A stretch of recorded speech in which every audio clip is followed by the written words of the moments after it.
हम सबके बीच में अपने उत्तर प्रदेश सरकार के माननीय यशस्वी मुख्यमंत्री माननीय योगी आदित्यनाथ जी आ गए हैं। अब मैं उनका अपने जिलाध्यक्ष गिरीश जी से मंत्री हमारी जो राज्य सरकार के मंत्री हैं कि 2 मिनट में स्वागत करने का कष्ट है।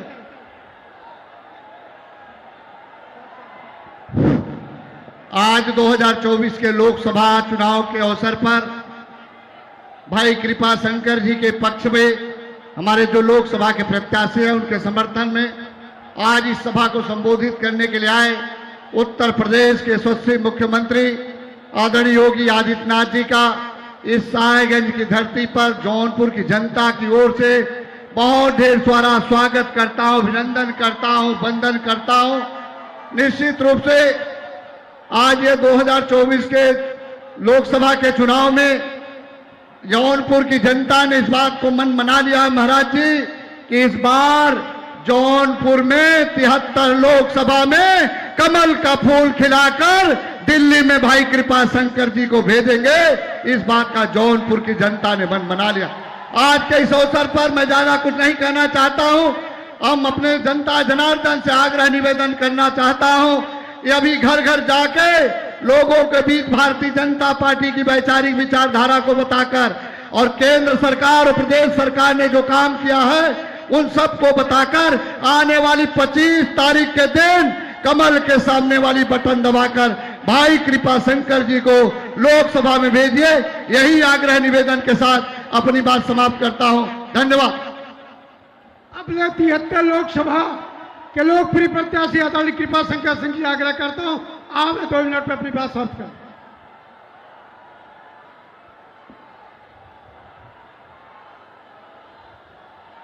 जेठुआ महावीर के शरण में आए हुए सभी लोगों को मेरा प्रणाम स्वीकार हो। भगवान की कृपा से आप यहां पर योगी आदित्यनाथ जी जिनका ताप प्रताप आप जानते हैं, परम पूज्य योगी आदित्यनाथ जी महाराज आपके जौनपुर के सम्माननीय उत्तर प्रदेश सरकार के मंत्री गिरीश चंद्र यादव जी, स्थानीय विधायक श्री रमेश सिंह जी, बदलापुर के विधायक सम्मानीय रमेश मिश्र जी, जिला के यशस्वी अध्यक्ष माननीय पुष्पराज सिंह जी, उपस्थित सुरेंद्र प्रताप सिंह, बांकेलाल सोनकर और सभी भारतीय जनता पार्टी के सम्मानित पदाधिकारी, हमारे सत्यपाल सैनी जी आए हुए हैं। मैं आपके और आदरणीय मुख्यमंत्री के बीच में ज्यादा समय नहीं लेना चाहता हूं। आप लोग तैयार हैं 25 तारीख के लिए? तो एक बार दोनों हाथ उठा के जय श्री राम, जय जय श्री राम। आदरणीय पूज्य महाराज जी, ये साहेबगंज विधानसभा क्षेत्र आपके 5 विधानसभा में सबकी एक लग गई है।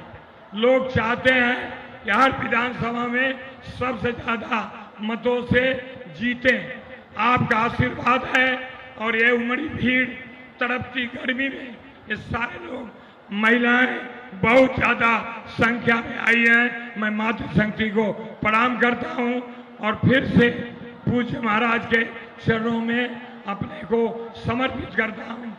जय हिंद, जय भारत। जिनके सुनने के लिए ये जनसैलाब उमड़ा है, ऐसे आदरणीय हमारे उत्तर प्रदेश के यशस्वी मुख्यमंत्री माननीय योगी आदित्यनाथ जी से आग्रह करता हूं कि आवे हम सबको संबोधित करने का काम करें। भारत माता की, भारत माता की, भारत माता की। वंदे वंदे मातरम, वंदे मातरम। मंच पर उपस्थित प्रदेश सरकार में मंत्रिमंडल के मेरे सहयोगी, प्रदेश के खेल और युवा कल्याण विभाग के मंत्री श्री गिरीश चंद्र यादव जी, प्रदेश सरकार के ही मंत्री श्री अनिल कुमार जी, माननीय विधायक, इस क्षेत्र के लोकप्रिय विधायक श्री रमेश सिंह जी, हमारे माननीय विधायकगण श्री रमेश चंद्र मिश्र जी, प्रदेश उपाध्यक्ष और एमएलसी श्री सतपाल सिंह सैनी जी, जिलाध्यक्ष पुष्पराज सिंह जी, जिला प्रभारी अशोक चौरसिया जी, लोकसभा के प्रभारी रामचंद्र मिश्र जी, संयोजक सुनील तिवारी जी, प्रभारी अमरनाथ यादव जी, पूर्व विधायक श्री सुरेंद्र प्रताप सिंह जी और लोकप्रिय प्रत्याशी श्री कृपा Shankar Singh ji, Bharatiya Janata party, Nishad party, Suheldev Rajbhar party, अपना दल और राष्ट्रीय लोक दल के हमारे सभी पदाधिकारीगण और उनके द्वारा, सभी दलों के द्वारा समर्थित जो प्रत्याशी आपके बीच में कृपा शंकर सिंह जी, तो आपके जौनपुर के जाने पहचाने चेहरे हैं। बहनों और भाइयों, आज मैं आपके बीच में आया हूं जौनपुर की शाहगंज की धरती पर। मैं सबसे पहले इत्र, इमरती और अपनी ईमानदारी के लिए विख्यात जौनपुर की इस धरा को नमन करता हूं और आपका अभिनंदन भी करता हूं। देखो, हम लोग जब करेंगे अच्छा करेंगे। आपको शाहगंज को हमने ऐसा मोटा विधायक दिया है कि विकास सरकार से भी कराता है और अपनी तरफ से भी विकास कराता है, और ऐसा ही सांसद भी देने जा रहे हैं कृपा शंकर के रूप में। नाम ही कृपा शंकर है। आपकी कृपा बन जाए और शंकर की कृपा हो जाए तो विकास को तो कोई माई का लाल रोक ही नहीं सकता है। और इसीलिए आज मैं आपके बीच में आया हूं कि इत्र की सुगंध और इमरती की मिठास के साथ साथ जौनपुर वासी देश और दुनिया के अंदर जहां कहीं गया है, अपनी ईमानदारी का विश्वास भी वहां उसने छोड़ा है। इस धरा को नमन करता हूं, आप सबका मैं हृदय से अभिनंदन करता हूं, स्वागत करता हूं। बहनों और भाइयों, लोकसभा का चुनाव 4 चरणों का संपन्न हो गया है। कल 5वां चरण है और छठे चरण में आपको ही मतदान करना है। लेकिन पहली बार है 4 जून को क्या होने जा रहा है, दुनिया भी और देश भी इस बारे में पहले से ही अनुमान लगा चुका है। परिणाम के बारे में निश्चिंत है, और परिणाम क्या होने जा रहा है कि फिर एक बार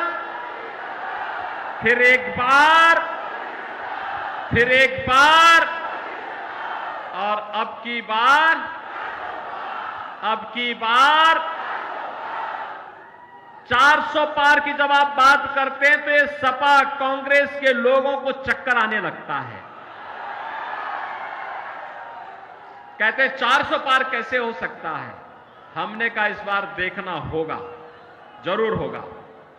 तो जनता जनार्दन ही उन्हें जवाब दे देती है, और जनता जनार्दन क्या कहती है, जो राम को लाए हैं।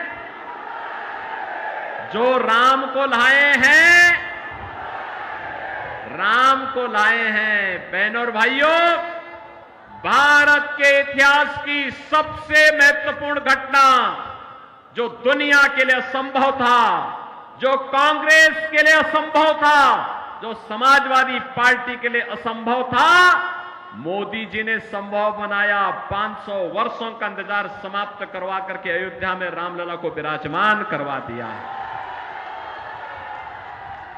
अब मुझे बताओ, आप में से कितने लोग राम भक्त हैं?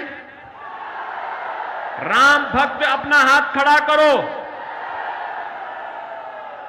और हाथ नीचे कर लो।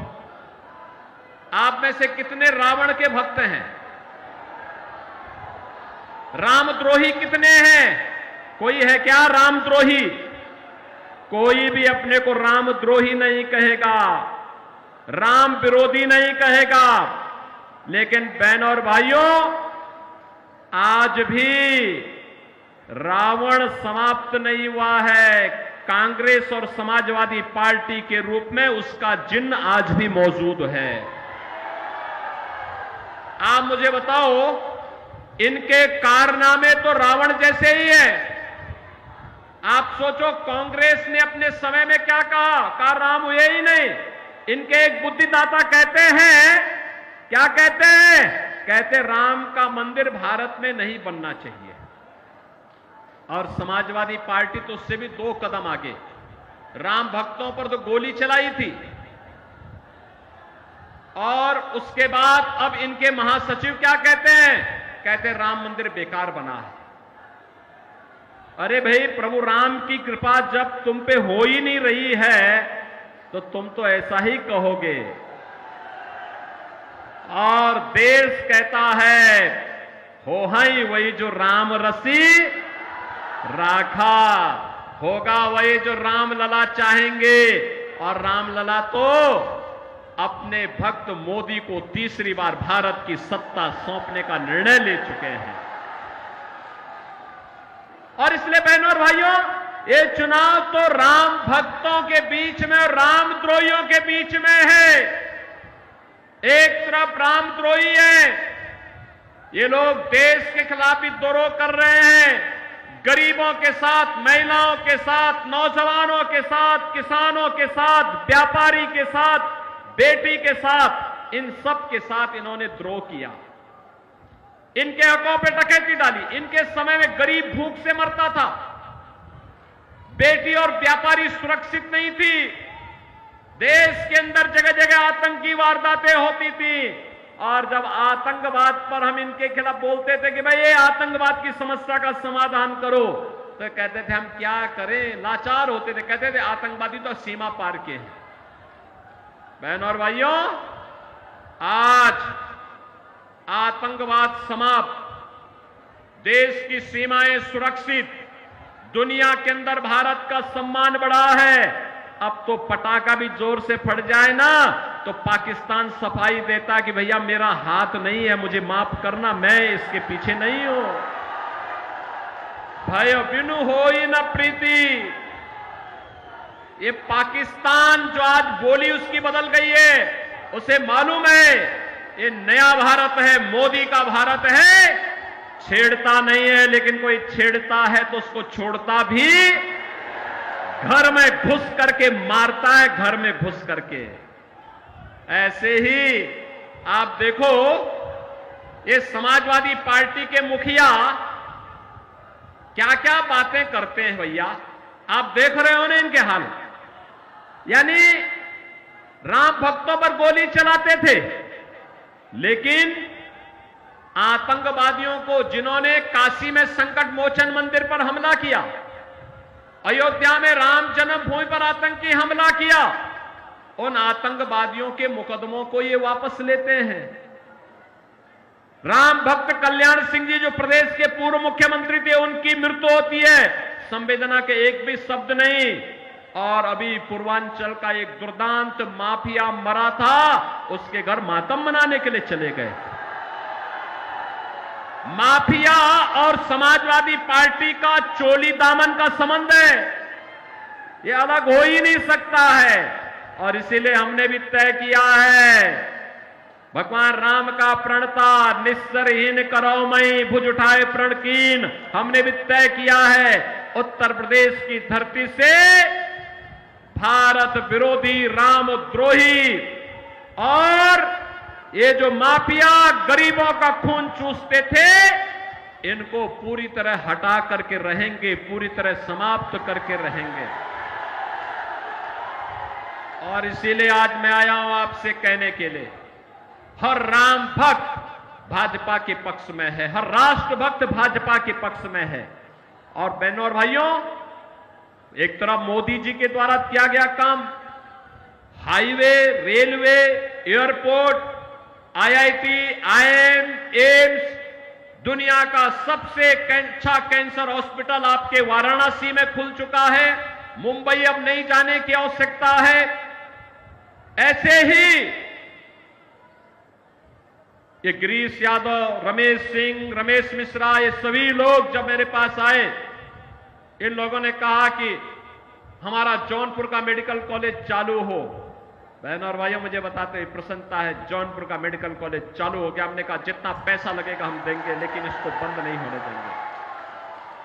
अभी देखो ना, इस शाहगंज में रमेश सिंह यहां इथेनॉल का प्लांट भी लगा दिए और यहां पे सैकड़ों लोगों को नौकरी मिलेगी। और मैं तो उनसे कहूंगा उसके बगल में एक आईटीआई खोल दीजिए, इथेनॉल प्लांट के लिए एक ट्रेड उसमें दे दीजिए। आप देखना यहां के लोग दुनिया के अंदर नौकरी भी प्राप्त करेंगे। और जब यहां निवेश होगा, अब हम औद्योगिक निवेश की नई गति को आगे बढ़ा रहे हैं, क्योंकि अब यूपी में दंगा नहीं होता, कर्फ्यू नहीं लगता। दंगाई और कर्फ्यू वाले सब, दंगाई और कर्फ्यू लगाने वाले सभी लोगों की राम नाम सत्य की यात्रा निकल गई है। और इसलिए बहनों और भाइयों, मैं आपसे कहने के लिए आया हूं, आपसे एक ही बात कहने के लिए आया हूं कि ये जो भाजपा ने विधायक बनाए हैं, ये विधायक, इस सांसद के प्रत्याशी, ये सभी इतना विकास कराएंगे, इतना विकास कराएंगे, आप मांगते मांगते थक जाएंगे और दुनिया आपके पास नौकरी मांगने के लिए आएगी जौनपुर में। बहनों और भाइयों, मैं आज इसीलिए आपके पास आया हूं।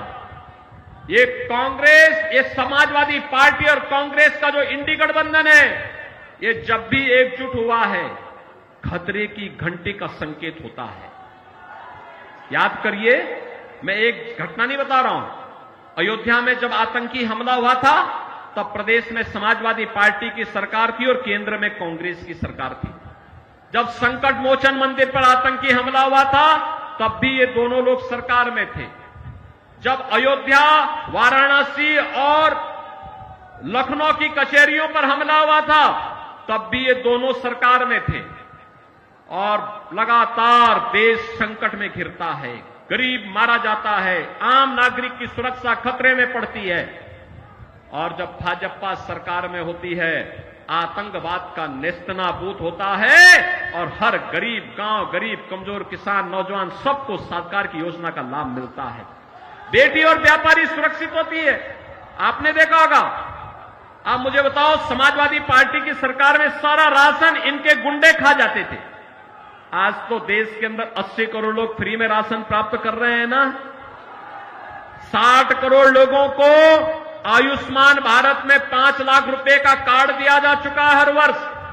और एक व्यवस्था और कर दी गई, यहां पे हमारा विधायक, पूर्व विधायक, सांसद, पूर्व सांसद या कोई पदाधिकारी या पीड़ित भी अगर एक पत्र मुझे लिख देता है कि मैं बीमार हूं, उपचार की व्यवस्था नहीं हो पा रही है, पैसा उपचार में ज्यादा खर्च हो रहा है, मैं कहता हूं एस्टीमेट भेजो। डीएम से कहता हूं तीसरे दिन आप इसकी रिपोर्ट भेज दीजिए और उसके अकाउंट में सीधे पैसा भेज देते हैं।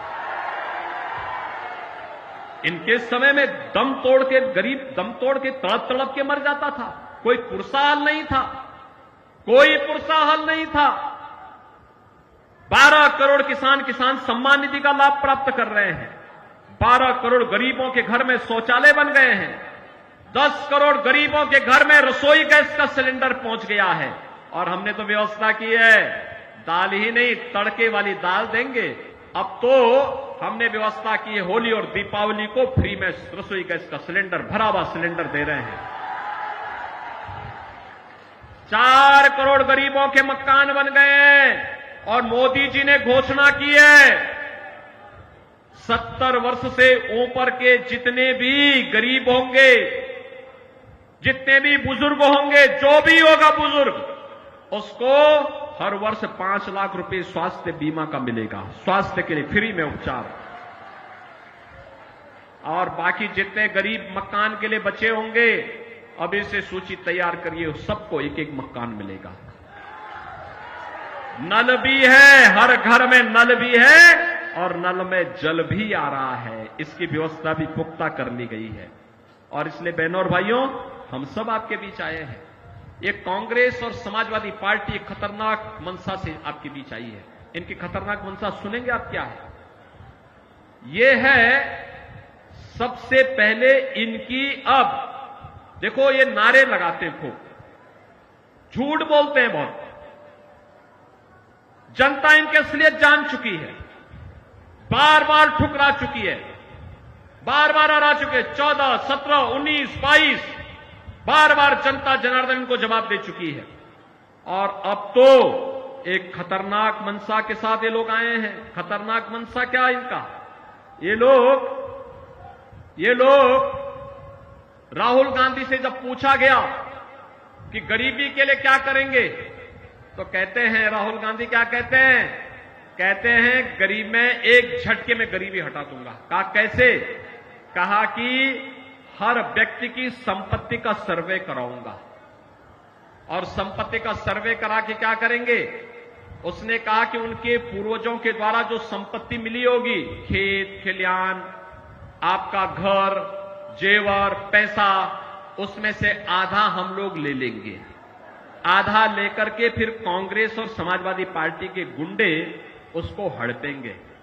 बहनों और भाइयों, औरंगजेब की आत्मा घुस गई है ये समाजवादी पार्टी और कांग्रेस के लोगों के अंदर।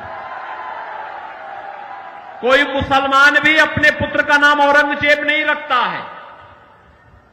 मुगल सल्तनत का सबसे क्रूर बादशाह था औरंगजेब, और इतना क्रूर था, पहले अपने भाई की हत्या किया और फिर अपने बाप को ही कैद में डाल दिया। अब ये तो इन्हीं लोगों का इतिहास होगा। लेकिन भारतीय जनता पार्टी अब औरंगजेब की आत्मा को जीवित नहीं होने देगी। वो दफन की जा चुकी है, दोबारा उसको जीवित नहीं होने देगी। ये जजिया कर जो लगाना चाहते हैं, विरासत टैक्स के आधार पर आपकी संपत्ति को हड़पना चाहते हैं, इसको नहीं हड़पने देंगे।